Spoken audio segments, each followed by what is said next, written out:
देखो इसमें टॉपिक है सेमीकंडक्टर।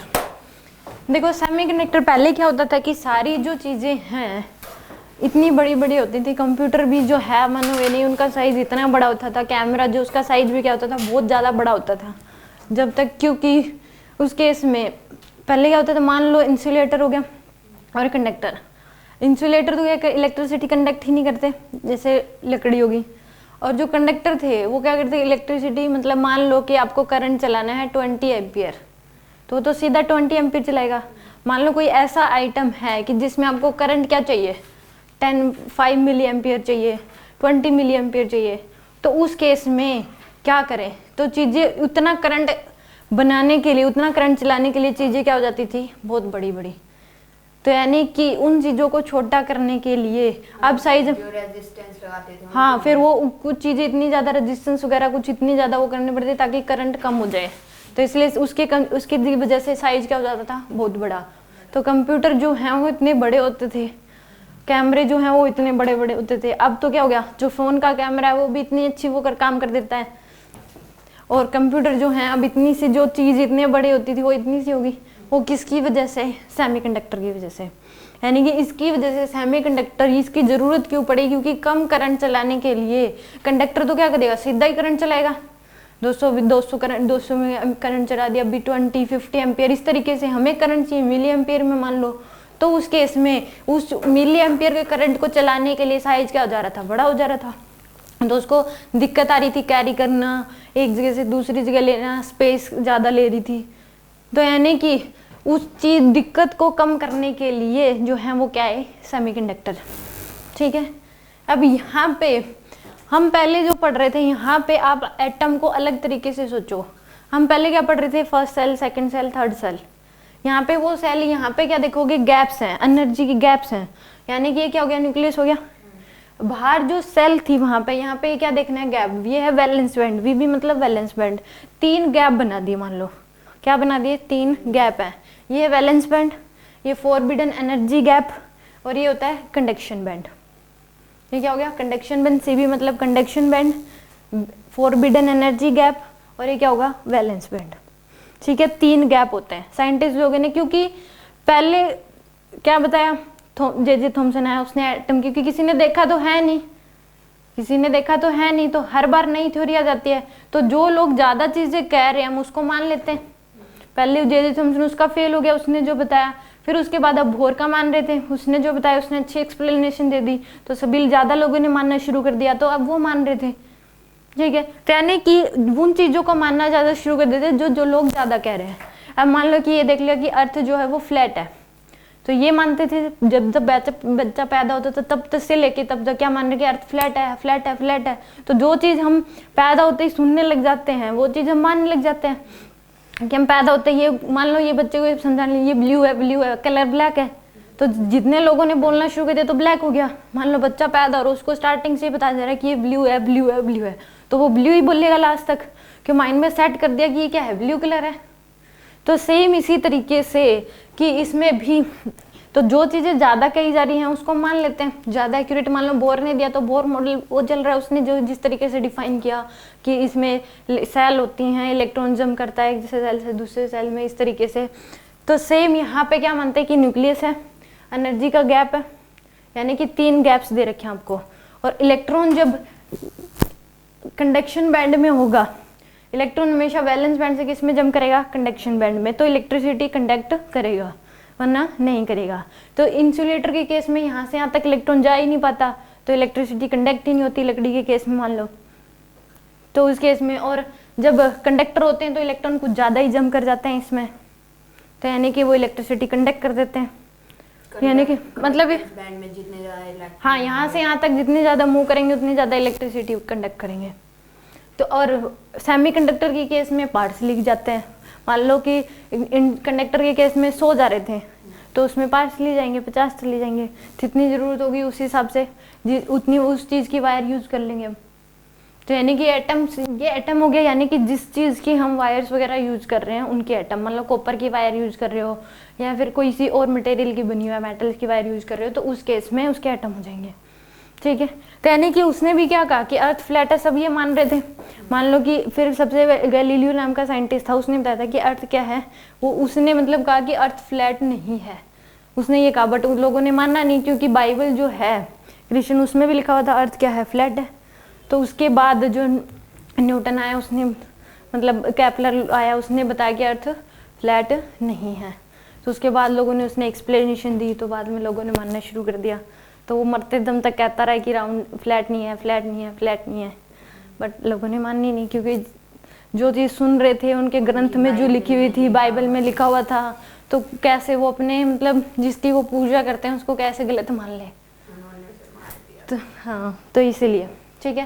तो यानी कि इलेक्ट्रॉन जब, यानी कि there are 3 special region in spherical form around a nucleus, यानी कि न्यूक्लियस के अराउंड आपको क्या देखना है, 3 स्पेशल रीजन्स हैं, गैप्स हैं, valence band, forbidden energy gap और कंडक्शन बैंड। जब यहाँ से इलेक्ट्रॉन जंप करते हैं फॉरबिडन वैलेंस बैंड से कंडक्शन बैंड में जंप कर जाएंगे तो इलेक्ट्रिसिटी कंडक्ट होगी, जब नहीं करते हैं तो यानी कि इलेक्ट्रिसिटी कंडक्ट नहीं होगी। तो सेमीकंडक्टर के केस में पार्सली ये जो गैप होता है, कंडक्टर के केस में ये गैप जो है होता ही नहीं, ओवरलैप करते हैं कंडक्शन बैंड और वैलेंस बैंड, तो ज़्यादा इलेक्ट्रिसिटी कंडक्ट हो जाती है। और इंसुलेटर के केस में गैप बहुत ज़्यादा होता है, तो इलेक्ट्रॉन पहुँच ही नहीं पाते वहाँ तक, और सेमीकंडक्टर के केस में कम गैप होता है, ठीक है। तो यानी कि there 3 special region are around a nucleus inside atom called valence band, forbidden energy gap and conduction band. तो यानी कि when electron lies in conduction band in atom then they conduct electricity, जब इलेक्ट्रॉन जो है वो किस में लाई करेंगे, कंडक्शन बैंड में, तो इलेक्ट्रिसिटी कंडक्ट होगी। यहाँ तक कोई doubt? Same when electron lies in valence band in atom they do not conduct electricity, जब यहाँ तक होंगे तो वो इलेक्ट्रिसिटी कंडक्ट नहीं करेंगे। Electron can not lies in forbidden energy gap, electrons इसमें लाई नहीं करते, ये गैप है एक एनर्जी गैप है, तो इसमें होंगे या इसमें होंगे, ठीक है, इसमें लाई नहीं करते। इसको क्रॉस कर सकते लेकिन यहाँ रुकेंगे नहीं। हाँ, रुकेंगे नहीं, इसमें रहते नहीं है इलेक्ट्रॉन्स। इस एनर्जी फॉरबिडन एनर्जी गैप में इलेक्ट्रॉन लाइज नहीं करते, या तो इसमें होंगे या इसमें होंगे, इसमें लाई नहीं करते। जब यहाँ से यहाँ तक जंप करके जाएंगे, जैसे चार्ज एक जगह से दूसरी जगह जाता है तो इलेक्ट्रॉन चार्ज मूव करता है, तो सेम जब यहाँ से यहाँ तक जाएगा तो ही क्या मानेंगे, इलेक्ट्रिसिटी कंडक्ट होती है। जब यहीं में है तो इलेक्ट्रिसिटी कंडक्ट होगी नहीं।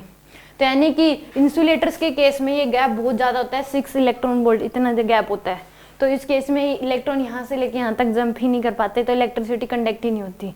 तो 1-2 चले जाएंगे उससे फर्क नहीं पड़ता, 1-2 मान लो चले भी गए, तो ये इंसुलेटर यानी कि इस केस में इलेक्ट्रॉन वैलेंस बैंड से कंडक्शन बैंड में जंप नहीं करते, तो इलेक्ट्रिसिटी कंडक्ट नहीं होती।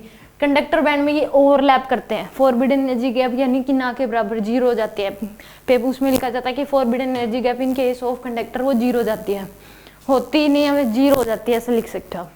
तो ओवरलैप करते हैं तो अच्छे से जा पाएंगे, जल्दी जा पाएंगे, तो इलेक्ट्रिसिटी कंडक्ट होती है।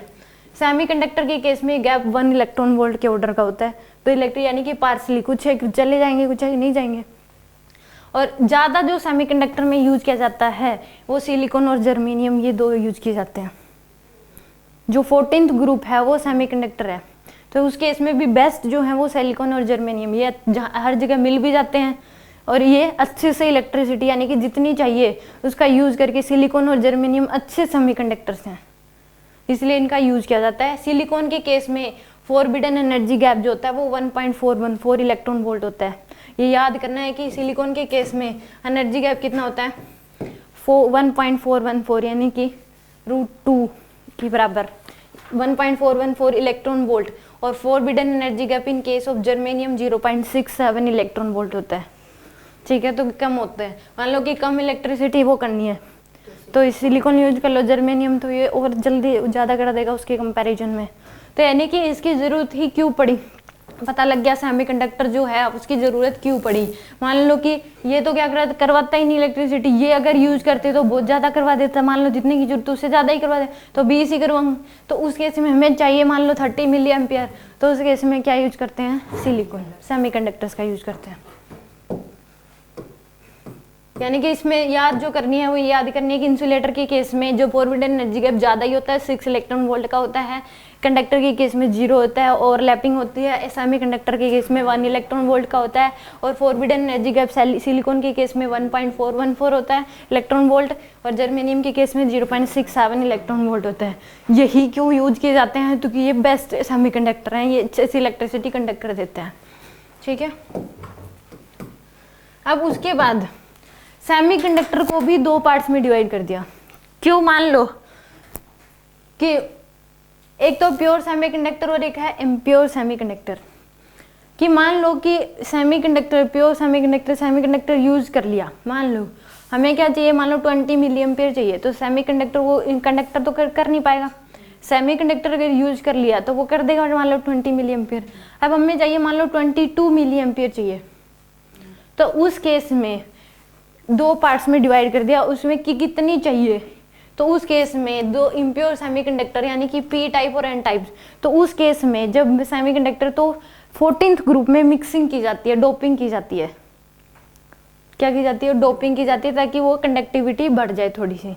अगर 14th ग्रुप में 13th ग्रुप की मिक्सिंग कर दें तो पी टाइप सेमीकंडक्टर हो जाता है, और अगर 14th ग्रुप में 15th ग्रुप की डोपिंग कर दें, मिक्सिंग मतलब मान लो कि 14th ग्रुप तो सिलिकॉन हो गया, सिलिकॉन जर्मेनियम, उसमें हमने बोरॉन के एटम थोड़े से मिला दिए मान लो, और या फिर कार्बन के मिला दिए, तो इस तरीके से। या फिर 15th ग्रुप का उठा लिया हमने, फॉस्फोरस मिला दिया मान लो सिलिकॉन में, तो वो क्या हो जाएगा, अगर 13th ग्रुप मिला रहे तो पी टाइप सेमीकंडक्टर, इससे कंडक्टिविटी बढ़ जाती है। कैसे बढ़ जाती है वो भी समझेंगे। और एन टाइप में 15th ग्रुप, तो इसलिए इम्प्योर बोलते हैं। इम्प्योर का मतलब ये नहीं है कि कूड़ा कचरा होगा कुछ में, वो प्योर सिलिकॉन नहीं होगा, ऐसा नहीं होता। डोपिंग कर दी जाती है, दूसरे एटम्स मिक्स कर दिए जाते हैं उसमें, तो इसलिए इम्प्योर बोला गया है। तो सेमीकंडक्टर को भी 2 पार्ट्स में, प्योर सेमीकंडक्टर और इम्प्योर सेमीकंडक्टर। प्योर सेमीकंडक्टर को इंट्रिंसिक सेमीकंडक्टर भी बोला जाता है, और इम्प्योर सेमीकंडक्टर को एक्सट्रिंसिक सेमीकंडक्टर भी बोला जाता है। एक इसमें क्वेश्चंस आए हुए कि फर्मी लेवल का। फर्मी लेवल क्या होता है कि आगे भी बताऊंगी, वो तो उसकी बात करेंगे। इसमें मैं आपको आगे थोड़ी देर में बताती हूँ फर्मी लेवल क्या होता है। इसमें देखो, इंट्रिंसिक सेमीकंडक्टर में एक ही टाइप के एटम होंगे, सिलिकॉन के ही। तो इस केस में एक ही टाइप के क्या होते हैं, एटम्स होते हैं। यानी कि मान लो कि किस तरीके से फिर ये इलेक्ट्रिसिटी कैसे कंडक्ट करता है वो दिखा रहे। मान लो सिलिकॉन है, तो कोई भी एटम हो तो फर्स्ट सेल में 2 इलेक्ट्रॉन्स होते हैं, फर्स्ट सेल में 2, सेकंड सेल में 8, 2n स्क्वायर होता है शायद, 2n स्क्वायर से निकाल लेते हैं। थर्ड में 2, इसमें 18, फिर 32 ये होंगे। ये फर्स्ट सेल में, सेकंड में, थर्ड में, फोर्थ में। ये -2, 2s2 वो नहीं है। फर्स्ट सेल में कितने होंगे, सेकंड सेल में, थर्ड सेल में, फोर्थ सेल में। यानी कि मान लो कि अगर कार्बन है तो 12 होते हैं उसमें, तो फर्स्ट सेल में 2 हो जाएंगे, सेकंड में 8 हो जाएंगे, और लास्ट में कितने हो जाएंगे, 2। तो यानी कि वहाँ पे तो जो पढ़ रहे थे हम एटॉमिक स्ट्रक्चर में, उसके लिए तो सबके लिए स्टेबल स्टेट क्या थी, ग्राउंड स्टेट एक ही थी, क्योंकि एक ही इलेक्ट्रॉन था। बट बाकी के लिए अगर वहाँ पे की बात ना करके बोर मॉडल की बात ना करें, तो सबके लिए स्टेबल स्टेट अलग अलग होती हैं। जैसे लिथियम है, कितने होंगे उसमें, 3, तो फर्स्ट में 2 बच गया 1, तो उसके लिए 2 स्टेबल स्टेट होती हैं। लिथियम में 7 होते हैं, sorry, hydrogen helium lithium, sorry 3 होता है। तो फर्स्ट में कितना हो गया, इसमें 2, और फिर क्या हो गया 1, तो उसके लिए 2 स्टेबल स्टेट है। यानी कि फर्स्ट सेल में कम से कम 2 रह सकते हैं, तो जिसमें 2 रहेंगे तो वो उसके लिए क्या हो जाएगी, स्टेबल स्टेट हो जाएगी। और सेकंड में 1 है तो वो सेकंड उसके लिए स्टेबल स्टेट है। ये नहीं है कि स्टेबल एक ही होगी ग्राउंड वाली, वो तो एटॉमिक स्ट्रक्चर में है, समझेगा। अब मान लो नाइट्रोजन ले लिया, तो इसमें 7 होते हैं, तो फर्स्ट में 2, सेकंड में कितने हो गए 5, तो वो उसके लिए भी 2 होगी। अब मान लो आपने ले लिया सिलिकॉन, तो सिलिकॉन की 14, तो फर्स्ट में 2, सेकंड में कितने होंगे 8, फिर थर्ड में 4, तो उसके लिए 3 स्टेबल स्टेट होगी। तो उन पहले 2 इलेक्ट्रॉन के लिए तो फर्स्ट स्टेबल स्टेट होगी ग्राउंड स्टेट, फिर सेकंड जो सेल है वो क्या होगी, 8 के लिए होगी स्टेबल स्टेट, और उसके लिए कितनी होगी, थर्ड होगी। ठीक है, एक ही है तो उसके लिए स्टेबल स्टेट सभी के लिए सेम ही होगी वहाँ पे। तो क्योंकि बोर मॉडल अप्लीकेबल ही था किसके लिए, हाइड्रोजन लाइक एटम्स के लिए, जिसमें इलेक्ट्रॉन ही एक होने चाहिए, 2 तो आपने बाहर निकाल ही दिए, तो एक ही बच गया, तो ग्राउंड स्टेट पहली हो जाएगी उसके लिए। ठीक है, तो फर्स्ट सेल में कितने होंगे 2, 8, 18 और 32। तो अब सिलिकॉन है, तो सिलिकॉन में इसका कितना होता है 14, फर्स्ट में 2 होंगे, फिर 8 और कितने हो जाएंगे लास्ट सेल में 4 होंगे, लास्ट सेल में 4 होंगे। तो इसमें अपने पेयर पूरे करने के लिए कितने चाहिए, 14 सेकंड में भी शायद 8 2 8 8 नहीं होता क्या इसमें, मैम होते तो 18 है बट 8 स्टेबल होता है, 8 स्टेबल होता है ना। तो इस केस में पूरे करने के लिए 4 चाहिए इसको। तो यानी कि ये कैसे बनाएगा, पेयर जो बनाएगा ये ऐसे बना लेगा। मान लो कि सिलिकॉन है तो लास्ट सेल में इसके क्या होते हैं 4 होते हैं इलेक्ट्रॉन्स, तो एक और सिलिकॉन होगा, मान लो कई सारे होंगे सिलिकॉन्स के एटम, अगर सिलिकॉन की कोई ले रहे हो मेटल तो सिलिकॉन के एटम्स तो कई सारे होंगे, तो उसके पास भी क्या होंगे 4 होंगे। तो वो इसके साथ क्या कर लेगा, इसे बॉन्ड बना लेगा। यहाँ पे भी होगा कोई सिलिकॉन, उसके पास भी क्या होंगे 4 होंगे, तो इसके साथ बॉन्ड बना लेगा। तो इस तरीके से यहाँ पे अगर है तो ये इसके साथ क्या बना लेगा, बॉन्ड बना लेगा। यहाँ पे भी होगा कोई तो ये क्या कर लेगा, ऐसे बॉन्ड बना लेगा। तो इसके पूरे हो गए। फिर भी क्या होता है कि अब इलेक्ट्रिसिटी कंडक्ट होती कैसे है, रूम टेम्परेचर पे, एट रूम टेम्परेचर। उस केस में कुछ एक इलेक्ट्रॉन जो है वो अपनी बॉन्ड तोड़ के बाहर आ जाते हैं, फ्री हो जाते हैं। वो क्या हो जाते हैं, अपनी बॉन्ड तोड़ के क्या आगे बाहर आ जाते हैं, यानी कि मूवमेंट करना शुरू कर देते हैं। ठीक है, तो उस केस में यहाँ से इलेक्ट्रॉन, मान लो ये इलेक्ट्रॉन बाहर आ गया तो यहाँ पे क्या हो गया, एक होल क्रिएट हो गया, है ही नहीं इलेक्ट्रॉन, तो क्या हो गया, एक होल क्रिएट हो गया, वैकेंसी क्रिएट होगी, तो ये इलेक्ट्रॉन क्या हो गया, बाहर आ गया। रूम टेम्परेचर पे, मान लो एटम तो कई सारे हैं सिलिकॉन के एटम, तो उस केस में रूम टेम्परेचर पे भी इलेक्ट्रॉन जो है वो मूवमेंट करना शुरू कर देते हैं, बट वो यूनि डायरेक्शनल नहीं होती, क्योंकि मान लो कि फिर कहोगे तो इलेक्ट्रिसिटी तो कंडक्ट हो जानी चाहिए, इलेक्ट्रॉन मूव करने, वो यूनि डायरेक्शनल नहीं होती, कोई इधर जाता है कोई इधर जाता है कोई इधर। बैटरी जोड़ने के बाद उसकी मूवमेंट यूनि डायरेक्शनल हो जाती है, तो करंट चलना शुरू हो जाता है। तो यानी कि इसकी मूवमेंट, यानी कि इलेक्ट्रॉन्स बाहर आ गए, तो यहाँ पे क्या होगी, वैकेंसी क्रिएट होगी। मान लो इस तरीके से ये भी बाहर आ जाएगा, तो कई सारे होंगे, मान लो 1-2 तो बाहर आएगा नहीं, मान लो कि 100 बाहर आ गए, तो कितने 100 इलेक्ट्रॉन, 100 फ्री इलेक्ट्रॉन्स हो गए, तो वो तो इलेक्ट्रिसिटी कंडक्ट करवाएंगे ही करवाएंगे, मूव करना शुरू हो गए। अब उसके साथ 100 होल भी फ्री हो गए, 100 इलेक्ट्रॉन्स बाहर आए तो 100 होल क्रिएट हो गए। तो साइंटिस्ट लोगों ने क्या देखा कि जो ये होल्स हैं ये भी बराबर की इलेक्ट्रिसिटी कंडक्ट करवाते हैं। होल्स मतलब उन्होंने क्या किया, ये होल्स क्रिएट हो गया यहाँ पे, तो यहाँ पे जो इलेक्ट्रॉन था वो जम करके यहाँ जाते हैं, तो यहाँ पे होल क्रिएट हो गया, फिर इलेक्ट्रॉन यहाँ पे, तो ये तो पेयर कंप्लीट हो गया, यहाँ पे एक होल क्रिएट हो गया। अब ये मान लो कि यहाँ से इलेक्ट्रॉन जम करके यहाँ गया, तो एक ये होल यहाँ पे, तो होल्स की मूवमेंट हो रही है, तो यानी कि होल्स की मूवमेंट हो रही है, तो holes like a positive charge. उन्होंने क्या कहा कि जो होल्स हैं वो किसकी तरह बिहेव कर रहे हैं, लाइक ए पॉजिटिव चार्ज की तरह बिहेव कर रहे हैं, तो ये भी बराबर के हकदार हो रहे हैं इलेक्ट्रिसिटी को कंडक्ट कराने में। तो प्योर सेमीकंडक्टर के केस में एक ही टाइप के एटम्स होते हैं, और इसमें मेजॉरिटी कैरियर जो होगा चार्ज कंडक्ट कराने में, होल और इलेक्ट्रॉन बराबर होते हैं, होल और इलेक्ट्रॉन क्या होते हैं, बराबर होते हैं। तो यानी कि इस केस में 100 इलेक्ट्रॉन्स बाहर आए तो उसके बदले में क्या हो गए, 100 होल फ्री हो गए, तो नंबर ऑफ होल्स जितने हुए, नंबर ऑफ फ्री इलेक्ट्रॉन्स भी क्या होंगे, उतने ही होंगे, तो दोनों फ्री इलेक्ट्रॉन्स हो गए तो वो मूव करेंगे, तो उसकी वजह से इलेक्ट्रिसिटी क्या होती है, कंडक्ट होती है। तो होल्स, जैसे हम मानते हैं कि इलेक्ट्रॉन जाता है, पॉजिटिव चार्ज तो कभी मूव करता ही नहीं है, इलेक्ट्रॉन जाता है तो उसके अपोजिट में करंट फ्लो मानते हैं। तो ये मान लो कि ये होल्स क्रिएट हुए तो इलेक्ट्रॉन जम कर रहे हैं इनकी वजह से, तो दूसरी जगह होल क्रिएट हो रहा है। ये मान लो कि इलेक्ट्रॉन जम कर रहे हैं, यानी कि इन होल्स में आ रहे हैं, तो इलेक्ट्रॉन जम कर रहे हैं, 100 तो थे ही थे और साथ साथ भी फ्री होते जा रहे हैं। या फिर ये मान लो कि होल्स की मूवमेंट हो रही है, बात तो वही आ गई। तो यानी कि प्योर सेमीकंडक्टर के केस में रूम टेम्परेचर पे भी इलेक्ट्रॉन मूव करना शुरू हो जाते हैं, ठीक है। तो यानी कि उस केस में 100 इलेक्ट्रॉन बाहर आए, तो मैं जनरल रकम ले रही हूँ कि 100 इलेक्ट्रॉन, तो कुछ भी हो सकती है, कितने भी बाहर आ सकते हैं, ठीक है, फिक्स मत समझना। तो 100 इलेक्ट्रॉन बाहर आए तो 100 होल क्रिएट हो गए, तो दोनों ही क्या करते हैं, जितनी हेल्प इलेक्ट्रॉन करते हैं इलेक्ट्रिसिटी को कंडक्ट कराने में, उतने ही क्या करते हैं होल्स। और holes like a positive charge, इस बात को नोट करके लिख लो कि होल्स जो हैं वो क्या हैं, लाइक ए पॉजिटिव चार्ज, और holes help to conduct electricity. Holes भी क्या करते हैं, इलेक्ट्रिसिटी को कंडक्ट करने में हेल्प करते हैं। Holes like a positive charge and it helps to conduct electricity.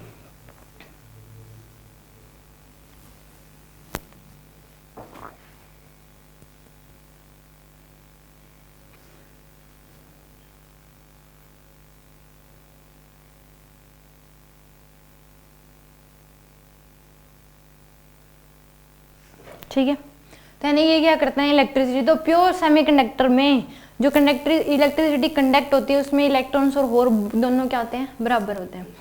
अब P type semiconductor, impure semiconductor में क्या होगा कि पी टाइप सेमीकंडक्टर है, तो यानी कि इस केस में ये होंगे, ये तो क्या हो गया 14th ग्रुप, ये क्या हो गया आपके पास 14th ग्रुप हो गया, ये 14 और ये 13 और ये 15। तो 14th ग्रुप में अगर 13 की डोपिंग कर देंगे तो उस केस में क्या हो जाता है, वो पी टाइप सेमीकंडक्टर होगा। और इसमें अगर 14th ग्रुप में ये 15th ग्रुप के एलिमेंट मिक्स कर देंगे तो वो क्या हो जाएगा एन टाइप। अब इसमें ज़्यादातर क्या लेते हैं, जर्मेनियम और सिलिकॉन लेते हैं, जर्मेनियम और सिल्टीन भी दे देता है, कई बार होते कुछ और भी होंगे, बट ज़्यादातर जो है वो क्या होंगे, सिलिकॉन और जर्मेनियम की बात करते हैं, ठीक है। इस केस में इनमें से कोई अगर इसमें मिक्स कर देंगे तो पी टाइप होगा, इनमें से कोई इसमें मिक्स कर दिया 2000 एटम तो वो क्या हो जाएगा एन टाइप हो जाएगा। तो क्या हो जाएगी, उसको मिक्स करने को क्या बोलते हैं, डोपिंग, ठीक है। और यही क्या इम्प्योरिटी, 13 और 15th ग्रुप इम्प्योरिटी क्या होती है, तो आप कह दोगे 13 और 14th ग्रुप के जो एलिमेंट है वो क्या है, इम्प्योरिटीज है, ठीक है। इम्प्योरिटीज पूछ ले होती क्या है, तो 13 और 14 ग्रुप को इसमें मिक्स करना है तो डोपिंग है, और ये 13th और 14th ग्रुप के एटम एलिमेंट जो है ये क्या है, इम्प्योरिटीज है। 14 ग्रुप में मिक्स करा तो इम्प्योरिटी क्या हुई, इसमें 13th ग्रुप के एलिमेंट इम्प्योरिटी हुई, और 15th तो 15th ग्रुप क्या होगा, इम्प्योरिटी हो गया उसमें, क्योंकि सिलिकॉन के ज़्यादा होंगे, इनके तो कम डोपिंग करते हैं बस ताकि कंडक्टिविटी बढ़ जाए। वो किस तरीके से बढ़ेगी अभी पढ़ते हैं, ठीक है। तो ये मिक्स कर दिए जाते हैं। तो इस केस में पी टाइप सेमीकंडक्टर है, तो 13th ग्रुप मान लो कि बोरोन है, बोरोन सिलिकॉन में क्या मिक्स कर दिया, बोरोन, तो बोरोन में यानी कि उसका कितना होता है, फ्री कितने होते हैं, लास्ट सेल में 3 होते हैं, तो लास्ट सेल में 3 इलेक्ट्रॉन हो गए, तो लास्ट सेल में 3 होंगे, तो ये क्या कहेगा कि सिलिकॉन के साथ मिक्स करें, मान लो आपने 5 एटम मिक्स कर दिए इसके बोरोन के, बी आएगा बस, ये नहीं सोच रही थी।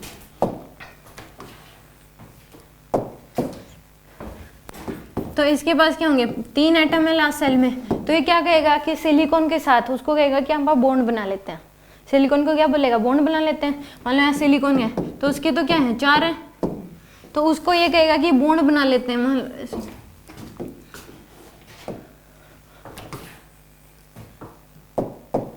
तो उस केस में यहाँ पे मान लो कि सिलिकॉन है तो इसके एक एटम के साथ तो इसने बॉन्ड बना लिया मान लो, तो इसके यहाँ पे मान लो सिलिकॉन है तो उसने इसके साथ बॉन्ड बना लिया। स्ट्रक्चर जो इस तरीके से बनते हैं तो इसने इसके साथ बॉन्ड बना लिया। अब यहाँ पे भी मान लो कि सिलिकॉन है तो इसने कहा क्या जो बॉन्ड बना लेते हैं कि किसके साथ बॉन्ड, इसके तो है ही नहीं, बोला ये, फिर बोरोन कहता है कि इनके साथ बना लिया तो तेरे साथ भी बना लिया, मैं घूमने गया आ जाएगा तो बॉन्ड बना लेता है, तो ये सोचेगा भाई इनके साथ बना लिया तो मेरे साथ भी बना ही लेगा, तो इसने क्या कर लिया यहाँ पे बॉन्ड बना ली, बट यहाँ पे तो कुछ था ही नहीं, तो यहाँ पे क्या हो गया, एक hole create, already hole create हो गया, इलेक्ट्रॉन था ही नहीं तो बॉन्ड तो बनी ही नहीं, तो यहाँ पे क्या हो गया, एक होल क्रिएट हो गया। क्या हो गया, इसकी वजह से बोरोन की वजह से एक होल एक्स्ट्रा क्रिएट हो गया, एक्स्ट्रा हो गया कि नहीं। अब मान लो कि सिलिकॉन था उसमें रूम टेम्परेचर पे तो इलेक्ट्रॉन निकलेंगे ही निकलेंगे, तो 100 इलेक्ट्रॉन निकले तो 100 होल फ्री हो गए, टोटल कितने हो गए 200। जब रूम टेम्परेचर पे तो 100 इलेक्ट्रॉन बाहर निकले तो 100 होल हो गए, तो टोटल कितने हो गए थे 200, तो इलेक्ट्रिसिटी कंडक्ट करने में 200 थे। अब बोरोन के आने की वजह से एक एक्स्ट्रा होल क्रिएट हो रहा है कि नहीं हो रहा, एक एटम के साथ एक होल क्रिएट हो रहा है, मान लो 50 मिलाइए, कितने एटम मिलाए 50, तो कितने होल हो गए एक्स्ट्रा 50 हो गए, तो नंबर ऑफ होल्स कितने हो गए टोटल 150 हो गए। 100 तो रूम टेम्परेचर पे जो निकले थे उनकी वजह से क्रिएट हो गए, और 50 बोरोन के एटम मिक्स करने की वजह से हो गए, तो होल्स की संख्या क्या होगी 150 होगी, तो टोटल कितने हो गए अब 250 हो गए, टोटल कितने हो गए फ्री 250, तो यानी कि कंडक्टिविटी बढ़ गई। बट इसके केस में कंडक्टिविटी मेजोरिटी कैरियर जो होगा, नंबर होल की संख्या क्या है ज़्यादा है, मतलब पॉजिटिव चार्ज की संख्या ज़्यादा है फ्री, इसमें इलेक्ट्रॉन्स की संख्या क्या है कम है, तो ये ज़्यादा इलेक्ट्रिक और बराबर के हकदार होते थे, जितना इलेक्ट्रॉन कंडक्ट करते उतनी ये होल्स भी, तो यानी कि ये ज़्यादा है संख्या में तो इलेक्ट्रिसिटी ज़्यादा कंडक्ट करेंगे, तो मेजोरिटी कैरियर जो होगा कंडक्टिविटी कंडक्ट करने में वो क्या होते हैं इसमें होल्स, तो इसलिए पी मतलब पॉजिटिव मतलब होल्स की संख्या ज़्यादा होती है। समझ आ गया कैसे इलेक्ट्रिसिटी कंडक्ट करते हैं। तो इसमें इम्प्योरिटी मिक्स करने, इसमें बोरोन मिक्स कर दिया तो नंबर ऑफ होल्स फ्री की संख्या क्या होगी बढ़ गई, एक के साथ एक फ्री हो रहा था, तो यानी कि 100 तो थे ही रूम टेम्परेचर पे 100 और इसके मिक्स करने पे 50 और एक्स्ट्रा हो गए होल्स, तो यानी कि कितने हो गए टोटल अब 250, पहले कितने थे 200, तो 250 संख्या बढ़ गई तो इलेक्ट्रिक कंडक्टिविटी क्या होगी बढ़ गई, और इसमें ज़्यादा जो कंडक्ट करेंगे वो क्या होगी होल्स की, मेजोरिटी कैरियर जो होंगे वो क्या होंगे होल्स हो जाएंगे। तो यानी कि उसको क्या बोलते हैं, P type semiconductor. Same N type semiconductor में 15th ग्रुप क्या कर दिया, मिक्स कर दिया 14th ग्रुप में, मान लो फास्फोरस ले लिया, तो इसके साथ इसके कितने फ्री इलेक्ट्रॉन होंगे, 5 होंगे। तो ये सिलिकॉन के साथ बॉन्ड बनाएगा तो बना लेगा, 4 के साथ तो इसने क्या कर लिया, बॉन्ड बना लिया, एक रह गया।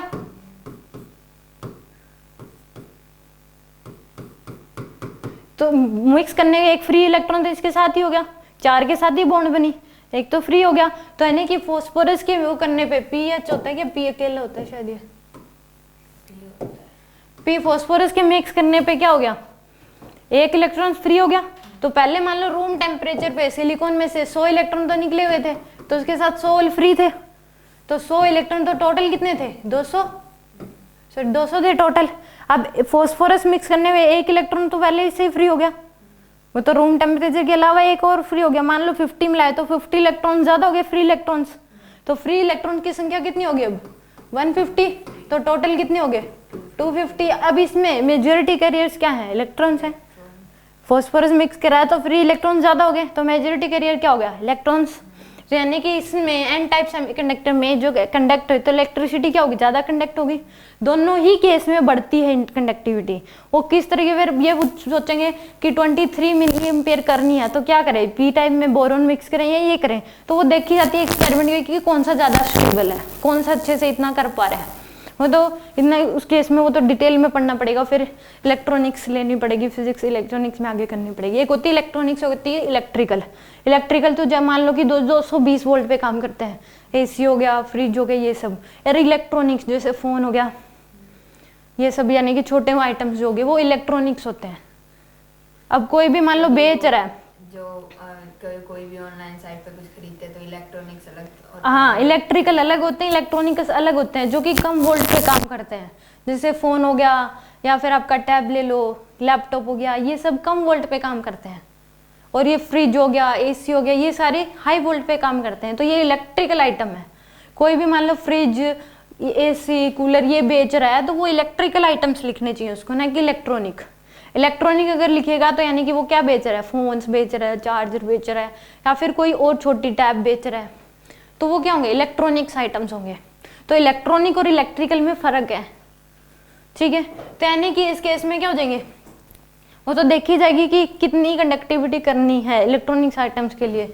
तो उस केस में पी टाइप सेमीकंडक्टर में क्या हो जाएंगे, नंबर ऑफ होल्स ज्यादा होंगे, यानी कि मेजॉरिटी कैरियर्स क्या होंगे, होल्स। और एन टाइप में मेजॉरिटी कैरियर क्या होंगे, इलेक्ट्रॉन्स। इस 13th ग्रुप मिक्स किया जाता है 14th में, और इसमें 15th ग्रुप मिक्स किया जाता है 14th में। तो मिक्सिंग ऑफ 13 और 15th group element in 14th group element is called doping, और these 13th and 15th group element are called impurities. अब देखो रूम टेम्परेचर पे, अब टेम्परेचर अगर बढ़ाते जाओगे सेमीकंडक्टर के केस में, टेम्परेचर आपने बढ़ाया तो उस केस में कंडक्टिविटी बढ़ जाती है। कंडक्टिविटी क्या होती है, बढ़ती है। Semiconductor never's follow Ohm's law, Ohm's law को फॉलो नहीं करते semiconductor. V equal to IR नहीं होता यहाँ पे, V इक्वल टू, हाँ तो V not equal to IR। Conductor के केस में तो वोल्टेज बढ़ाओगे तो करंट बढ़ता है, रेजिस्टेंस फिक्स होता है, बट यहाँ पे रेजिस्टेंस फिक्स नहीं होता। V equal to IR, voltage के साथ करंट बढ़ता नहीं है इस केस में, आगे पढ़ेंगे कैसे नहीं बढ़ता। तो ये ओम्स लॉ को फॉलो नहीं करता। तो इस केस में टेम्परेचर बढ़ाने से कंडक्टिविटी बढ़ती है सेमीकंडक्टर के केस में, बट कंडक्टर के केस में टेम्परेचर बढ़ाने से कंडक्टिविटी नहीं बढ़ती। वो मेटालिक कंडक्टर थे, ये आयोनिक कंडक्टर। इस तरीके से समझ लो, एक फॉर्मूला होता है R equal to R naught 1 plus alpha delta T, तो ये कंडक्टर्स के लिए होता है। इसमें रजिस, ये तो क्या हो गया, आर नोड जो होता है 0 डिग्री सेल्सियस पे रेजिस्टेंस हो गया, आर किसी जनरल टेम्परेचर पे, तो टेम्परेचर बढ़ाने से रेजिस्टेंस क्या हो जाता है, बढ़ जाएगा। तो इस केस में यहाँ पे वहाँ पे कंडक्टिविटी नहीं बढ़ती कंडक्टर के केस में, यहाँ पे कंडक्टिविटी बढ़ती है टेम्परेचर बढ़ाने से। क्यों, क्योंकि उस केस में इलेक्ट्रॉन्स और ज़्यादा फ्री हो जाएंगे। तो सेमीकंडक्टर के ये क्वेश्चन भी आ चुका कि टेम्परेचर बढ़ाने से किस केस में कंडक्टिविटी बढ़ती है, तो सेमीकंडक्टर के केस में बढ़ती है, कंडक्टर के केस में नहीं बढ़ती, ठीक है। ये ओम्स लॉ को फॉलो नहीं करता सेमीकंडक्टर। और टेम्परेचर कम करोगे तो जो सेमीकंडक्टर है वो behave like a pure insulator. 0 kelvin temperature पे semiconductor behave like a pure insulator की तरह बिहेव करते हैं। लिख लो इस बात को भी नोट करके, at 0 kelvin temperature semiconductor behave like से इंसुलेटर, परफेक्ट इंसुलेटर।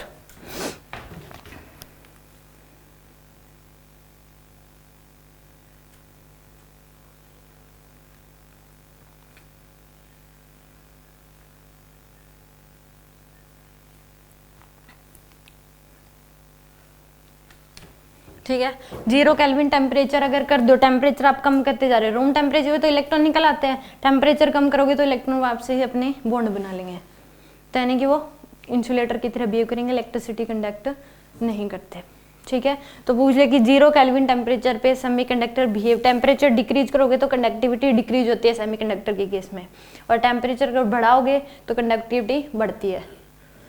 तो conductivity in case of conductor, conductivity जो है वो डिक्रीज होती है when increase in temperature, temperature increase करोगे तो कंडक्टिविटी डिक्रीज होती है कंडक्टर के केस में, but in case of semiconductor conductivity increase होगी when temperature increase, temperature increase करोगे तो कंडक्टिविटी क्या होती है, इंक्रीज होती है। ये ओम्स लॉ को फॉलो नहीं करता, अगर आप बढ़ाओगे तो रेजिस्टेंस उस केस में इस तरीके से कि करंट इनफाइनाइट चलना शुरू हो जाता है, टेम्परेचर कुछ ज़्यादा ही बढ़ा दिया तो यानी कि सेमीकंडक्टर के केस में कंडक्टिविटी बढ़ती है when temperature increase, temperature decrease करोगे तो कंडक्टिविटी डिक्रीज हो जाएगी, बट कंडक्टर के केस में टेम्परेचर बढ़ाओगे तो कंडक्टिविटी कम होती है। ठीक है, तो यानी कि ये था इसमें, केमिस्ट्री में उस चैप्टर में था इलेक्ट्रोकेमिस्ट्री में। हाँ उसमें और अच्छे से होता है ये, डिटेल में केमिस्ट्री में डिटेल में स्ट्रक्चर बनता है, डिटेल में पढ़ा जाता है, इतना फिजिक्स में है नहीं। एक इसमें इसको और डिटेल में पढ़ना है तो इलेक्ट्रॉनिक्स में फिजिक्स कर लो, एक होती है इलेक्ट्रिकल में आ गया एटी या फिजिक्स में करना है, एक होती है इलेक्ट्रॉनिक्स में, दोनों में फ़र्क होता है। अब इस केस में एक मैं बता रही थी फर्मी लेवल, फर्मी लेवल क्या होता है कि 0 केल्विन टेम्परेचर पे सेमीकंडक्टर किसकी तरह बिहेव करते हैं, प्योर इंसुलेटर की तरह बिहेव करते हैं, फिर भी कुछ एक इलेक्ट्रॉन जो है फिर भी जंप करने की कोशिश करते हैं, फिर भी क्या करते हैं, जंप करने की कोशिश करते हैं। तो ये पूछ लेते हैं कि फर्मी लेवल जो है वो क्या होता है, कि देखो इसमें ये मान लो कि मैं ऐसे बना रही हूँ, ये मान लो, तो फर्मी लेवल अगर हम बात करें इंट्रिंसिक सेमीकंडक्टर की तो उस केस में क्या होते हैं, नंबर ऑफ होल्स और नंबर ऑफ इलेक्ट्रॉन सेम होते हैं, होल्स और इलेक्ट्रॉन सेम होते हैं कि नहीं होते कंडक्टिविटी करने में। तो उस केस में वो इलेक्ट्रॉन्स यहाँ से निकले मान लो और यहाँ तक पहुँच गए 0 केल्विन टेम्परेचर पे, कुछ एक फ्री हो जाते हैं मान लो, तो वो यहाँ तक पहुँच के ही वापसी आ जाते हैं, इससे तो ठीक बीच में, फॉरबिडन एनर्जी गैप के ठीक बीच में, तो यानी कि मिड में होता है फर्मी लेवल, जहाँ तक जाके वापसी आ जाए तो उस पोजीशन को बोलते हैं फर्मी लेवल। तो इसमें इंट्रिंसिक सेमीकंडक्टर के केस में क्या होता है, बिल्कुल ठीक मिड में होता है, कंडक्शन और वैलेंस बैंड के ठीक बीच में फर्मी लेवल, ये इंट्रिंसिक में हो गया। पी टाइप सेमीकंडक्टर में जो होगा वो क्या होता है कि वैलेंस बैंड के नज़दीक होता है, नियर वैलेंस बैंड, क्योंकि होल्स की संख्या ज़्यादा होती है उस केस में, तो इलेक्ट्रॉन्स इतने मतलब कम होंगे, होल्स ज़्यादा होंगे, तो वो नहीं क्या होती है, नियरेस्ट वैलेंस बैंड होती है, थोड़े से यहाँ तक जाएंगे वापस आ जाएंगे। और उस केस में एन टाइप सेमीकंडक्टर में नियर कंडक्शन बैंड होती है, इलेक्ट्रॉन्स की संख्या कुछ ज़्यादा ही है, पहुँच ही जाएंगे, तो क्या होती है, नियर कंडक्शन बैंड। और जनरली मेटल की केस में अगर बात कर लें, कोई मेटल्स दे दिया आपको, तो उस केस में पहुँच ही जाते हैं, इलेक्ट्रिसिटी कंडक्ट हो ही जाती है। ठीक है, ये क्वेश्चन आया हुआ था तो मैंने आपको बता दिया। फर्मी लेवल आप लिख सकते हो, इन केस ऑफ इंट्रिंसिक सेमीकंडक्टर में मिड में होती है, ठीक मिड में, वैलेंस बैंड और कंडक्शन बैंड के मिड में, इंट्रिंसिक सेमीकंडक्टर, प्योर सेमीकंडक्टर मतलब सेमीकंडक्टर में, यानी कि इंट्रिंसिक सेमीकंडक्टर मिड में होती है। Fermi level mid,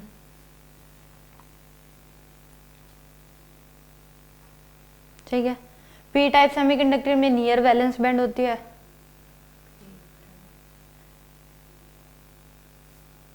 near valence band, valence band, और एन टाइप में नियर कंडक्शन बैंड।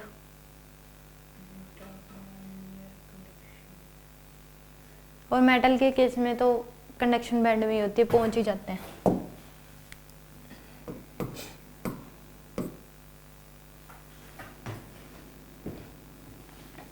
ठीक है, इसमें कोई डाउट हो तो बताओ। श्योर? अब देखो in pure semiconductor number of free holes equal होते हैं नंबर ऑफ फ्री इलेक्ट्रॉन्स के। Both are equally responsible for the flow of current, दोनों ही कंडक्टिविटी कंडक्ट करने में इक्वली रिस्पॉन्सिबल होते हैं करंट को फ्लो कराने में। ठीक है, in and P type semiconductor number of free holes क्या हो जाएंगे, greater than number of free electron. Majority current carrier for are free holes होते हैं। क्वेश्चन से आ जाता है कि मेजोरिटी करंट कैरियर क्या होते हैं, फ्री होल्स होते हैं। क्यों होते हैं, तो उस केस में आप कहोगे कि 13th ग्रुप मिक्स किया जाता है किसमें, 14th ग्रुप में, तो एक होल ऑलरेडी क्या हो जाता है मिक्सिंग करने से एक होल 100 तो थे ही थे। मान लो कि जब रूम टेम्परेचर पे बाहर होल्स क्रिएट हो गए 100 उनके मिक्स करने से हो गए, मान लो 50 वो मिक्स करें तो 50 उनकी वजह से, तो नंबर ऑफ होल्स की संख्या क्या हो जाती है, ज़्यादा होती है फ्री होल्स की, और फ्री इलेक्ट्रॉन्स की कम होती है। तो मेजोरिटी कैरियर क्या होते हैं, फ्री होल्स होते हैं। एन टाइप सेमीकंडक्टर में क्या होगा, नंबर ऑफ फ्री इलेक्ट्रॉन ज़्यादा होते हैं नंबर ऑफ फ्री होल्स, तो इसमें मेजोरिटी करंट कैरिंग क्या हो जाएंगे, फ्री इलेक्ट्रॉन्स हो जाते हैं। और when temperature of the semiconductor increase then conductivity increase होती है। सेमीकंडक्टर की टेम्परेचर बढ़ाओगे तो कंडक्टिविटी क्या होती है, इंक्रीज होती है। बट कंडक्टर के केस में ऐसा नहीं है, डिफरेंस है ये दोनों के केस में। अब देखो ये क्या दिया, नंबर ऑफ, ये पी टाइप है, ये क्या है एन टाइप, ये क्या है पी टाइप और ये है एन टाइप। पी टाइप ये जो फ्री होल्स जो है पी टाइप में, जो एक्स्ट्रा फ्री होल हुए थे 100 नहीं, वो नहीं, फ्री जो एक्स्ट्रा हुए थे बोरोन के मिक्स करने से, वो वाले शो कर रखे हैं यहाँ पे। और ये फ्री इलेक्ट्रॉन जो एन टाइप में जो फ्री थे एक्स्ट्रा जो थे वो है, ये भी एक्स्ट्रा होल्स हैं, ये भी क्या है एक्स्ट्रा वाले होल हैं, 50-50 मान लो वो है ये। तो इस केस में अब उन्होंने क्या देखा, एक नई चीज आ गई हमारे सामने, सेमीकंडक्टर। तो उस केस में फ्री होल फ्री इलेक्ट्रॉन, तो साइंटिस्ट लोगों ने एक्सपेरिमेंट करके देखे कि इनको बैटरी के साथ जोड़ दें तो क्या होगा। मान लो एक तरीका तो बैटरी के साथ जोड़ने का है कि मान लो ये पी टाइप, ये पी, ये एन, तो बैटरी को ऐसे जोड़ सकते हैं। एक तरीका ये है कि ये एक बैटरी को इस तरीके से जोड़ सकते हैं, ठीक है। दूसरा इनके ऊपर फोटोन डाल के देख लिया तो क्या होगा, तो अलग अलग एक्सपेरिमेंट करना शुरू हो जाते हैं साइंटिस्ट लोगों का काम ही है कि कोई चीज़ नई दिखी नहीं उस पर एक्सपेरिमेंट करना शुरू हो जाते हैं। तो इस केस में क्या होता है कि मान लो कि P type of semiconductor are conducting to system are so form the colloid. अगर दोनों को, अब मान लो कि आपने क्या कर दिया, इन दोनों को क्या कर दिया, जोड़ दिया, पी टाइप को और एन टाइप को क्या कर दिया, जोड़ दिया।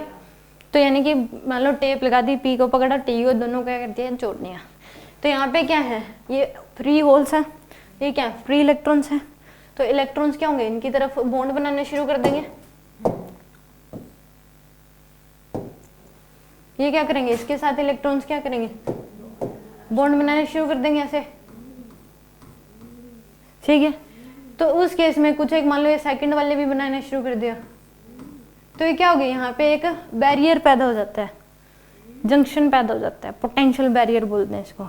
ये वाले फिर इसके साथ यहाँ तक पहुंच नहीं पाते क्योंकि बीच में एक दीवार आ गई मान लो, तो यहाँ तक ये पहुंच नहीं पाते। मान लो कि हम कोई चीज़ खरीदते हैं, तो उस केस में खरीदते हैं तो आगे लोग खड़े होते हैं तो हम पहुंच नहीं पाते वहाँ तक।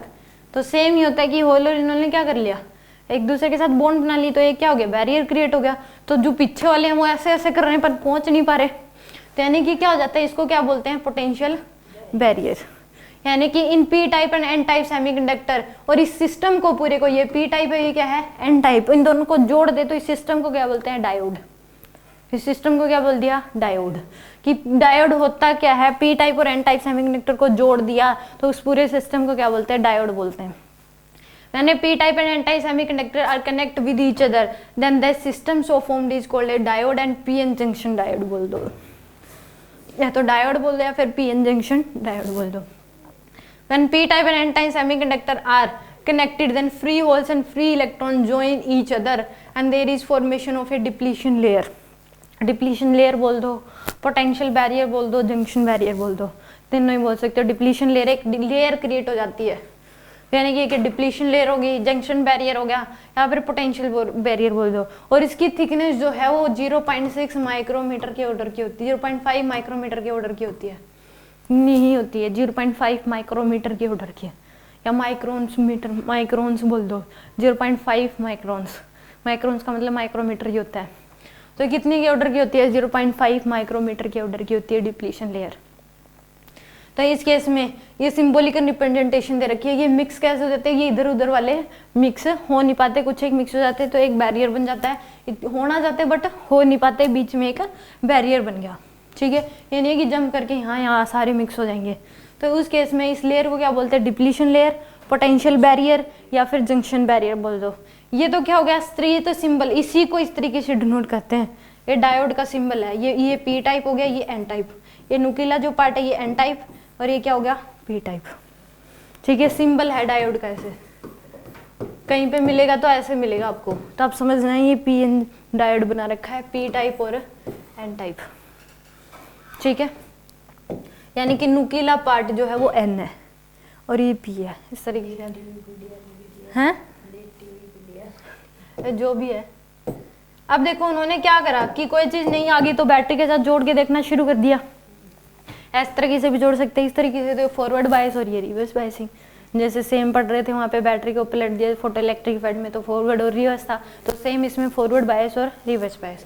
तो उन्होंने क्या देखा कि जैसे ही बैटरी के साथ जोड़ा तो ये प्लस चार्ज, ये क्या हो गया माइनस चार्ज, तो यहाँ से निकल के प्लस चार्ज यहाँ पे आ गया और यहाँ पे क्या इकट्ठे हो गए, माइनस चार्ज हो गए इकट्ठे, तो थे ही जो मिक्स हो रही थी, तो डिप्लीशन लेयर थी। अब ये पॉजिटिव चार्ज इन सोल को क्या करेगी, दूर धकेगी, रिपल्सिव फोर्स लगाएगी कि नहीं लगाएगी, तो इधर आएंगे कि नहीं आएंगे, इधर इलेक्ट्रॉन्स इसके ऊपर, ये नेगेटिव चार्ज है, इलेक्ट्रॉन्स पे इधर देगा। तो उस केस में, इस केस में जब ये ऐसे जुड़ती है बैटरी, इस पे पॉजिटिव चार्ज देगा, इस पे क्या जाएगा नेगेटिव चार्ज, तो डिप्लीशन लेयर की थिकनेस पतली हो जाती है। ये क्या हो जाती है, पतली, थिकनेस क्या हो जाती है, कम हो जाती है। और इलेक्ट्रॉन्स और होल्स कंबाइन नहीं होते, क्या कह रहे हो, बताऊंगी ना।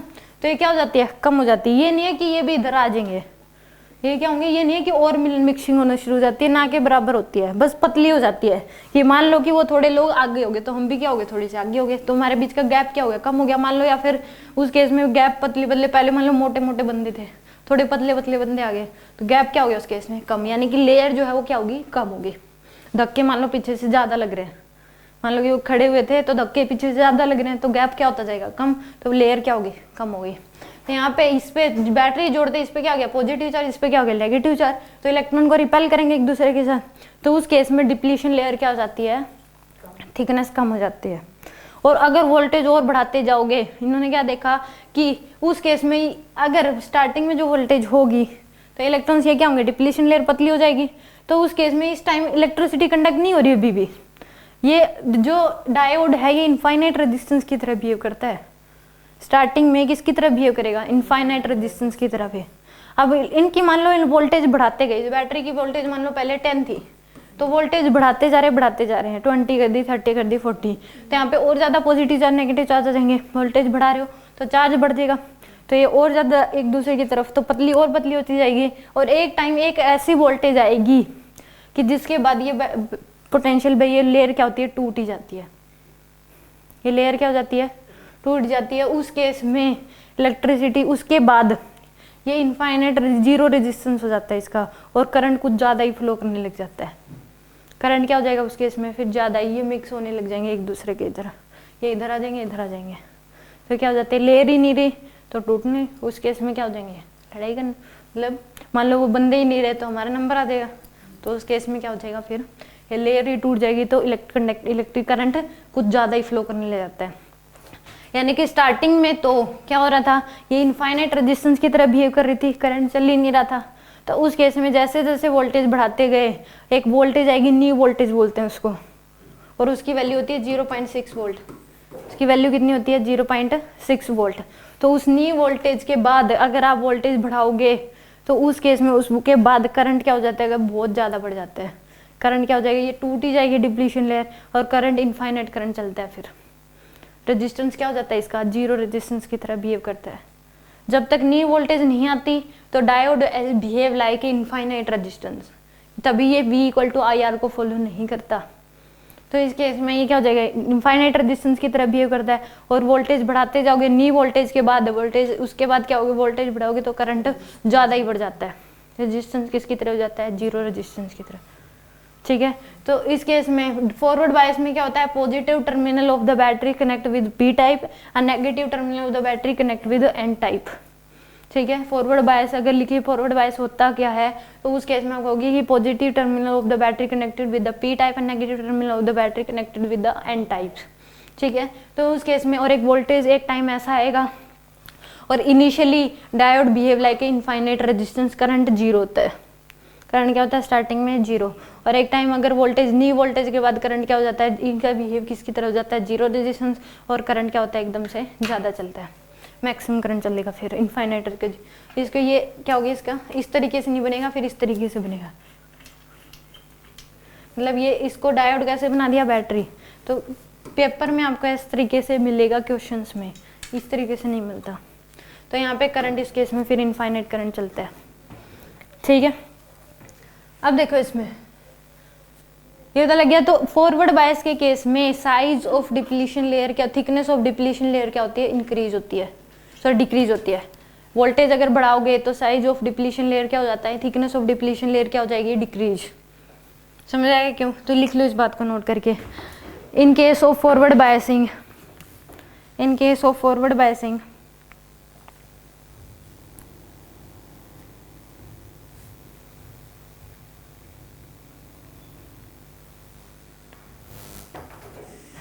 thickness of depletion layer decreases,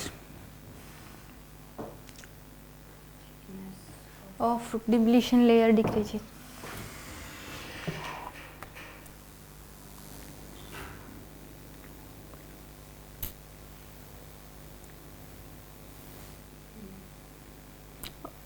ठीक है, इस केस में तो डिक्रीज होती है।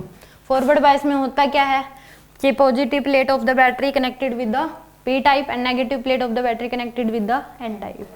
ठीक है, अब देखो रिवर्स बायस के केस में इसका साइंटिस्ट लोगों ने ग्राफ भी बनाया, आई वर्सेस वी का। देखो फॉरवर्ड बायस के केस में क्या होगा, when voltage increase from 0 to V, इसका ग्राफ कि जैसे जैसे वोल्टेज स्टार्टिंग में जो वोल्टेज करंट क्या चलता है, ना के बराबर करंट चलता है, फिर उसके बाद एक वोल्टेज आएगी, इसकी वैल्यू 0.6 वोल्ट होती है। उसके बाद अगर वोल्टेज तो देखो हल्की सी बढ़ रही है, करंट कुछ ज़्यादा ही बढ़ रहा है। अगर मान लो ये कंडक्टर की बात होती ना, मान लो कंडक्टर के केस में I वर्सेस V का ग्राफ बनाते तो वो सीधा ऐसे बनता, क्योंकि उसमें वोल्टेज बढ़ाओगे तो करंट उसी रेशियो में बढ़ता है, तो लीनियरली बनता है। इस केस में लीनियरली नहीं होता। अब वोल्टेज तो हल्की सी बढ़ी, करंट देखो कितना हो जाता है, करंट कुछ ज़्यादा ही बढ़ जाता है। यहाँ पे देखो ये करंट क्या हो जाएगा, वोल्टेज तो इतनी बड़ी, करंट देखो डबल से भी ज़्यादा होगा। हाइट क्या किसको रिप्रेजेंट करेगी, करंट को। यहाँ पे करंट इतना, तो ये तो डबल से भी क्या होगी, ज़्यादा हो गया, तो यानी कि करंट कुछ ज़्यादा ही बढ़ जाता है। तो इस केस में ये ग्राफ है I वर्सेस V का, नी वोल्टेज तक तो करंट चलता ही नहीं, जीरो करंट होता है, तो diode behave like infinite resistance, और नी वोल्टेज के बाद करंट मैक्सिमम चल पड़ता है, और जो डायोड है बिहेव लाइक जीरो रेजिस्टेंस हो जाता है उसका। तो इस केस में जो टेंजेंट थीटा होगा, देखो थीटा क्या होता जा रहा है, बढ़ता जा रहा है कि नहीं बढ़ता जा रहा, थीटा बढ़ता जा रहा है, तो यानी कि ये क्या आ जाएगा 1/r के इक्वल होता है, क्योंकि I वर्सेस V है ना कि V versus R। V versus R का ग्राफ होता तो वो R देता, स्लोप क्या देता उस केस में R, बट ये किसका है I वर्सेस V का, तो स्लोप क्या देगा 1/r। अब थीटा बढ़ेगा तो ये वैल्यू पूरी क्या होगी, बढ़ेगी, इसका मतलब रेजिस्टेंस क्या होगा, डिक्रीज होगा। ठीक है, यही बात लिखिए, when voltage increase from 0 to V, तो particular voltage knee voltage, then no current flow in forward biasing, कोई करंट फ्लो नहीं करता फॉरवर्ड बायस में। And diode behave like infinite resistance, but when voltage is further increased then current increases rapidly and resistance of the diode decreases and knee voltage of the order of 0.6 volt। ठीक है, उसके बाद की voltage अगर होगी मान लो 10-20 तो ही current flow करेगा। आ गया समझ, इसमें कोई डाउट हो तो बताओ। फॉरवर्ड बायस के केस में समझ आएगा फॉरवर्ड बायसिंग है क्या। तो देखो रिवर्स बायसिंग, इस केस में क्या होगा, रिवर्स बायसिंग में ये एन पी टाइप और ये क्या है एन टाइप। पी टाइप के साथ क्या जोड़ दी, नेगेटिव प्लेट, और एन टाइप के साथ पॉजिटिव, तो यहाँ पे क्या जाएंगे नेगेटिव चार्ज, यहाँ पे क्या जाएंगे पॉजिटिव, आएंगे कि नहीं। लेयर तो अभी भी है डिप्लीशन लेयर। तो इस केस में अब क्या करेंगे, इलेक्ट्रॉन्स को अपनी तरफ, ये होल्स को क्या करेंगे अपनी तरफ अट्रैक्ट करेंगे कि नहीं करेंगे, और ये इलेक्ट्रॉन्स को अपनी तरफ अट्रैक्ट करेंगे कि नहीं करेंगे। तो ये लेयर की थिकनेस क्या हो जाती है, बढ़ जाती है। और एक केस में स्टार्टिंग में ये क्या करता है, ये भी इनफाइनाइट रेजिस्टेंस की तरह बिहेव करता है, ये नहीं कि करंट एकदम से चल गया, करंट क्या चलता है, ना के बराबर करंट चलता है। और एक साइंटिस्ट लोगों ने देखा कि वोल्टेज बढ़ाते जाओ बढ़ाते जाओ बढ़ाते जाओ, तो एक ब्रेक डाउन वोल्टेज आती है, जिस वोल्टेज में डिप्लीशन लेयर क्या हो जाती है, खत्म टूट ही जाती है, ब्रेक हो जाती है। तो इलेक्ट्रॉन्स क्या होंगे, एक दूसरे से मिक्स करने शुरू हो जाएंगे, तो उस केस में करंट ज़्यादा ही चल पड़ता है। ठीक है, तो इस केस में क्या होगी, क्योंकि इलेक्ट्रिक फील्ड ऐसे होगी, तो इलेक्ट्रिक फील्ड क्या हो जाएगी, कुछ ज़्यादा स्ट्रॉन्ग हो जाएगी। इलेक्ट्रिक फील्ड क्या हो जाएगी, कुछ ज़्यादा ही स्ट्रॉन्ग हो जाती है। तो इस केस में क्या होता है, इलेक्ट्रिक फील्ड कुछ ज़्यादा ही स्ट्रॉन्ग होगी, तो जो रूम टेम्परेचर पे जो बॉन्ड बना के रखे हुए हैं वो इलेक्ट्रॉन्स बाहर आना शुरू हो जाते हैं। ये तो क्या थे, फ्री जो एक्स्ट्रा थे वो वाले हैं, जो कुछ बॉन्ड बना के रखे हुए थे वो भी क्या होने शुरू हो जाते हैं, बाहर फ्री होना शुरू हो जाते हैं। तो कंडक्टिंग इलेक्ट्रिसिटी क्या हो जाती है, फिर कुछ ज़्यादा ही करंट चल पड़ता है। एक ऐसी वोल्टेज आती है, उसको बोलते हैं ब्रेक डाउन वोल्टेज, 1000 के ऑर्डर की होती है वो। स्टार्टिंग में तो 0 से लेके 1000 तक तो करंट ना के बराबर चलता है, माइक्रो एम्पियर में चलता है फॉर रिवर्स बाइसिंग में। और ये लेयर थिकनेस क्या होती जाएगी, बढ़ती जाएगी। इस केस में ये नहीं है कि पहले तो मान लो कि वो हम खड़े हुए थे, तो आगे वो खड़े हुए थे, फिर वो हटना ही शुरू हो गए, छोड़ देना नहीं मिल रहा, तुम्हारा रास्ता तो क्लियर ही हो रहा है, तो वो क्या हो गए, दूर दूर होना शुरू हो गए। यानी कि इस केस में भी क्या हो रहा है कि फिर भी ये लेयर टूटेगी, एकदम से नहीं टूटेगी, होगी ये इधर वाले तो अभी भी बॉन्ड बना ही रहे। फिर क्या हो गया कि वोल्टेज बढ़ाते जाओगे तो जो बॉन्ड बनाए हुए इलेक्ट्रॉन्स थे वो भी क्या होना शुरू हो जाते हैं, फ्री होना शुरू हो जाते हैं। तो उस केस में तो कुछ ज़्यादा यानी कि इलेक्ट्रॉन्स की संख्या ज़्यादा हो जाएगी, फिर वो फ्री होना शुरू हो जाएंगे, तो कंडक्टिव यानी कि करंट कुछ ज़्यादा ही चल पड़ता है। उस वोल्टेज को बोलते हैं ब्रेकडाउन वोल्टेज। ठीक है, तो रिवर्स बाइसिंग के केस में क्या हो जाएगा, इस पे यहाँ पे पॉजिटिव जा रही है, नेगेटिव चार्ज, तो इसमें जो बॉन्ड बनाए हुए इलेक्ट्रॉन्स है वो भी क्या हो जाते हैं बाहर, और डिप्लीशन लेयर क्या हो जाती है, खत्म ही हो जाती है। तो यानी कि इस केस में इसका जो ग्राफ है रिवर्स बायस का वो इस तरीके से है। जब वोल्टेज आप बढ़ाओगे, ये 1000 की ऑर्डर की होती है, 1000 वोल्ट, ब्रेकडाउन वोल्टेज क्या होती है 1000, तो करंट ना के बराबर चलता है 0 से 1000 तक। तो ना ये बोल दो कि ना के बराबर, अगर पूछ ही लिया कितना क्या चलता है तो माइक्रो एम्पियर में चलता है, जो कि बहुत कम हो गया। माइक्रो एम्पियर मतलब 10⁻⁶, 1 माइक्रो एम्पियर, 0.1 माइक्रो एम्पियर, इस तरीके से, तो बहुत कम हो गया। तो इस केस में 0 से अगर 1000 वोल्ट तक बढ़ाओगे तो करंट क्या होगा, जीरो रेजिस्टेंस किसकी तरह होगा, इनफाइनाइट रेजिस्टेंस की तरह बिहेव करेगा डायोड। और उसके बाद ब्रेक डाउन वोल्टेज के बाद अगर वोल्टेज बढ़ाओगे तो रेजिस्टेंस क्या हो जाएगा, जीरो, और करंट क्या चलेगा, मैक्सिमम। तो इस केस में when voltage increase from 0 to V, a particular voltage breakdown voltage, then a very small current in term of microampere flow in the loop and diode behave like infinite resistance। ये diode किसकी तरह behave करेगा, infinite resistance की तरह। और value of breakdown voltage is order of 1000 volt. As the voltage increase further, current become infinite and diode behave like zero resistance। ठीक है, उसमें नी वोल्टेज क्या थी, 0.6 थी फॉरवर्ड बायस में, और इसमें 1000 वोल्ट करने के बाद करंट चलेगा। और हम क्या करते हैं 220, 240, तो करंट चलता ही नहीं है, करिए होगा तो। समझ में आ गया, श्योर। तो इसका ग्राफ क्या बनता है, इस तरीके से, यानी कि ऐसे, और फिर करंट कुछ ज़्यादा ही हो जाता है, इनफाइनाइट। ठीक है, इस केस में कंबाइन ग्राफ दिखा रहा है, ये क्या है फॉरवर्ड बायस का और ये क्या है रिवर्स बायस का। ये हो जाएगी नी वोल्टेज 0.6 की, 0.6 वोल्ट, उसके बाद बढ़ाओगे तो करंट बढ़ेगा, रेजिस्टेंस डिक्रीज होगा। इसमें ये क्या होगी, ब्रेकडाउन नोड 1000 वोल्ट की होती है, इसमें उसके बाद 1000 वोल्ट के बाद वोल्टेज बढ़ाओगे तो रेजिस्टेंस क्या हो जाएगा, डिक्रीज, और करंट क्या होगा, इंक्रीज होता है। स्टार्टिंग में तो दोनों का रेजिस्टेंस क्या होता है, जीरो, और फिर इनफाइनाइट, उसके बाद क्या हो जाएगा, नी वोल्टेज और ब्रेकडाउन वोल्टेज के बाद क्या हो जाएगा, रेजिस्टेंस डिक्रीज होना शुरू हो जाता है, यानी कि जीरो हो जाएगा, करंट इनफाइनाइट चलता है। ठीक है, अब देखो इस केस में अगर इसमें देखें 60 वोल्ट की बैटरी लगा दी, तो यानी कि नी वोल्टेज तो ज़्यादा ही होगी, फॉरवर्ड वाइस ही है कि नहीं है, पॉजिटिव प्लेट पी टाइप से, ये एन टाइप से फॉरवर्ड वाइस है, तो नी वोल्टेज से क्या होगी, ज़्यादा ही होगी। इसका रेजिस्टेंस तो क्या हो गया, जीरो हो गया, रेजिस्टेंस क्या हो गया इसका, जीरो, तो करंट कितना चल पड़ेगा, ये इसके ये थोड़ी ना, यानी कि मैक्सिमम चलेगा, कितना चलेगा 60 डिवाइड बाय 10, 6 एम्पियर का करंट चलेगा। ठीक है, डायोड का कोई रोल नहीं होता, हटा के वायर लगा दो। ठीक है, इस केस में मान लो इसमें कितना चलेगा करंट,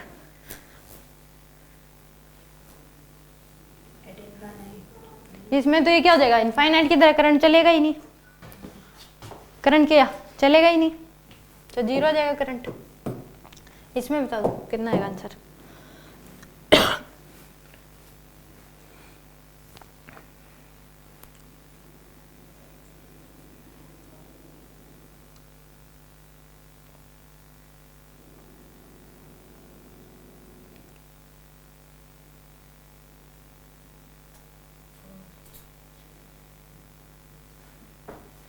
इसमें क्या हो जाएगा, इधर से जाएगा, तो इसमें तो जाएगा ही नहीं, तो हटा ही दो, इस ब्रांच में तो करंट ही नहीं चलेगा क्योंकि इसका रेजिस्टेंस इनफाइनाइट हो गया। इसमें जाएगा, इसमें नहीं जाएगा। तो ये नहीं कि 10 और 10 किस में हो गए, पैरेलल में, ये तो ये ब्लॉक होगी, ये ब्लॉक होगी, तो 10 और 10 किस में हो गए, पैरेलल में। इनका रेजिस्टेंस क्या हो गया, 0, इसका भी क्या है 0। ये 10 और 10 पैरेलल में तो कितना आ गया, 5 ओम आ गया। तो करंट कितना चलेगा, आएगी V60/5,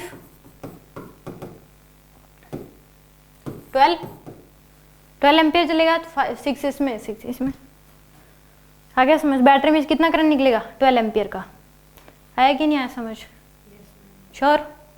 अगर देखो 1000 से कम ही ना, बायस है उसमें चलेगा और रिवर्स में नहीं। उसके लिए रिवर्स के लिए तो करंट वोल्टेज बहुत ज़्यादा चाहिए ना के बराबर चलेगा तो कट ही कर दो, रेजिस्टेंस इनफाइनाइट है तो चलेगा ही नहीं करंट।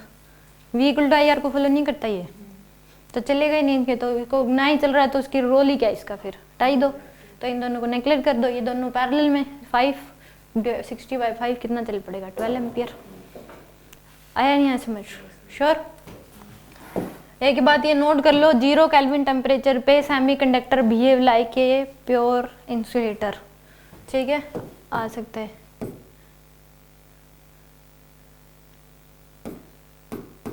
ये क्वेश्चन कर दो।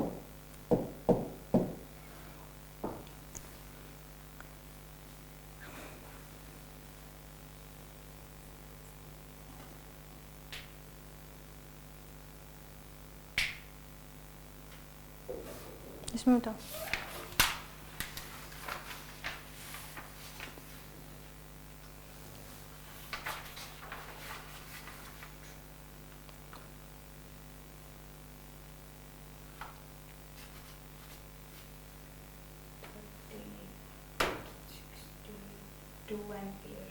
तो एम्पियर चलेगा। इसमें चल रहा है, इसमें तो जाएगा नहीं, इसमें जाएगा तो ये इसका भी तो कोई रोल है ही नहीं, तो कितना जाएगा 10 10 20, तो कितना करंट चलेगा मैम इस पूरी लाइन में तो चलेगा। हाँ इसमें चलेगा, इसका कोई रोल नहीं है, तो 30 हो गया। तो यानी कि कितना चल जाएगा आपके पास 60/30, यानी कि 2 एम्पियर का। आगे समझ। इन दोनों में कोई इसको हटाई दो चाहे, तो ये तीनों किस में देंगे, सीरीज में। करंट चल पड़ेगा 60 वोल्ट, इसका रेजिस्टेंस क्या हो जाएगा 0, इनका क्या है इनफाइनाइट। आगे समझ। ये उसके बाद साइंटिस्ट लोगों ने देखा कि टाइप्स ऑफ डायोड के टाइप्स बना दिए कि मैंने कहा था कि फोटोन्स डाल के देखा तो क्या हो रहा है, तो उसको क्या बोल दिया फोटो डायोड, वो कि क्या काम करता है। क्वेश्चन जो आते हैं डायोड पे वो तो सिंपली इस पे पीएन डायोड पे आते हैं, ठीक है। इस पे क्या होगी, थ्योरेटिकली बेस्ड क्वेश्चन पूछ लेता है कि टाइप्स ऑफ डायोड, जैसे एसेंशियल रीजन पूछ लिया, तो ये किस केस में ये जब काम ही करता है, तो इस केस में पूछ लिया कि रिवर्स बायस पे काम करता है, ये फॉरवर्ड बायस पे, इसकी ब्रेक डाउन वोल्टेज क्या होगी फोटो डायोड की, क्या काम करता है यूजी जिसके। सेम इसमें फिर सोलर डायोड, इससे भी क्या कर दिया, सोलर डायोड अलग अलग टाइप के, यानी कि फिर करने लग जाते हैं तो फोटोन्स डाल के देखा तो किस तरीके से क्या बिहेव करते हैं। ये हो गया हमारे पास सोलर डायोड। ये है जीनर डायोड पे क्वेश्चन आते हैं इसमें, और इस पे ऊपर ये क्वेश्चंस करेंगे हम। टाइप्स ऑफ डायोड्स पढ़ेंगे, उसके बाद क्या इसमें टाइप डायोड के बाद लॉजिक गेट्स हैं, ये क्या लॉजिक गेट्स क्या होते हैं ये भी पढ़ेंगे, ठीक है। फिर ये सब कुछ यानी कि कल देखते हैं, कल शायद कंप्लीट हो जाए।